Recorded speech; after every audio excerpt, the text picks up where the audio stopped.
അപ്പോൾ ഇന്ന് നമ്മളൊരു ചിക്കൻ കറി ഉണ്ടാക്കുന്ന തിരക്കാം. ഉള്ളിയൊക്കെ വരട്ടി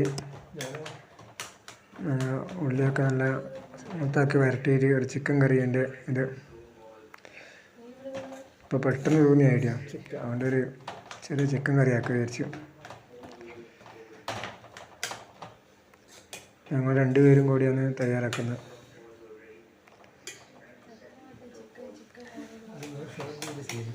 ഉള്ളിയും സവാളയൊക്കെ നല്ലോണം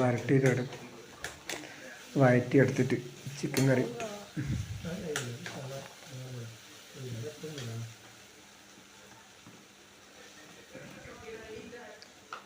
ഉണ്ടാക്കി.